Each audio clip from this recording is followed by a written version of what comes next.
اپنے 24 سالہ کیریئر کے دوران شکیل عادل نے ایسی تصاویر کھینچی ہیں جنہیں بین الاقوامی شہرت حاصل ہوئی۔ کئی ملکی اور عالمی اعزازات انہوں نے اپنے نام کیے۔ پاکستان میں صحافت ان دنوں جس بحران کا شکار ہے، اس کی ایک وجہ شکیل عادل کی نظر میں گزشتہ 20 سالوں کے دوران چینلز کی بھرمار ہے۔ پاکستانی چینلوں کے مالکان نے 1-2 بندے کی جگہ انہوں نے 4 بندے رکھے، اپوائنٹ کرے، کیونکہ چینل آئے تھے، ابھی پتہ ہی نہیں تھا کہ ہونا کیا ہے۔ آپ بتا دیں کتنے چینلوں نے صحافیوں کو ٹریننگ کرائی، صرف 2 چینلوں نے کرائی، باقی تو پھر کسی کو نہیں پتہ ہے نا، کسی کو پتہ ہی نہیں کہ جرنلزم الیکٹرانک میڈیا کیا چیز ہے۔ اب جب انہوں نے دیکھا کہ تو ایک کی جگہ 6 لوگ رکھے ہوئے ہیں، اب آپ کا بزنس ہے نہیں، انہیں شاید ہو سکتا ہے کہ گروم کر جائیں، کچھ اچھا ہو جائے۔ اب مالکان کے بعد بھی پیسے ختم ہو گئے، اس کے بعد جو ہے نا وہ دڑم تختہ ہو گیا پوری پاکستان میں الیکٹرانک میڈیا، پرنٹ میڈیا۔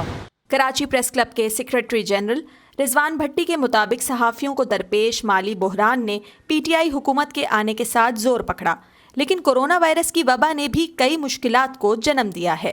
وہ اب آزادی صحافت سے زیادہ صحافیوں کی نوکریوں کے حق میں ہے۔ بعض جگہ تو آپ کی مالکان کی طرف سے پابندیاں ہوتی ہیں، بعض جگہ دیگر جو ادارے ہیں ان کی طرف سے پریشر ہوتا ہے۔ اس وقت آزادی صحافت سے بڑا جو مسئلہ ہے وہ لوگوں کے سروائیول کا ہے، کہ لوگ سروائیو کر جائیں۔ عوام اخبار جنگ کا ایک شام کا اخبار تھا، بڑا اخبار تھا، لیکن وہ ٹیم بڑی تھی لیکن بند ہو گیا۔ وقت ٹی وی بند ہو گیا پورے پاکستان میں، تو ہزاروں لوگ ہیں جو برطرف ہوئے ہیں۔ حسن اقبال 16 برس کیمرہ مین رہے ہیں، لیکن گزشتہ 15 ماہ سے بے روزگار ہیں۔ کرایہ دینا مشکل ہے، 5 میں سے اب صرف 2 بچے اسکول جاتے ہیں۔ نوکری نہ جانے کب ملے، گھر کا خرچہ چلانے کے لیے حسن نے بائکیا چلانا شروع کر دی ہے۔ سی وی لے کے گھومتا ہوں ساتھ، یہ میری سی وی ہے، جو میں اس حادثے میں ہوتا ہوں، کہیں سے کوئی کال آ جائے اور میں یہ لے کے چلا جاؤں، میں ان کو دکھاؤں کہ یہ میری سی وی ہے۔ لیکن ابھی تک اسی حادثے میں بیٹھا ہوا ہوں، کہیں سے کوئی جواب نہیں آیا، کہیں سے کچھ بھی نہیں آیا۔ برطرفیوں، تنخواہوں میں تاخیر اور کٹوتیوں کے خلاف صحافتی تنظیموں کی جانب سے احتجاج میڈیا مالکان کو متاثر کرنے میں کچھ خاص کامیاب نہیں ہوئے۔ ایسا معاملہ ہے کہ ہم کافی ڈیوائیڈ ہو گئے ہیں۔ اس وقت ملٹیپل تنظیمیں ہیں جو صحافت کے لیے کام کر رہے ہیں، لیکن کوئی ایک پلیٹ فارم نہیں ہے جہاں سے کوئی ایکٹیویٹیز ہو رہی ہو، جہاں سے چیزیں مینیج ہو رہی ہوں۔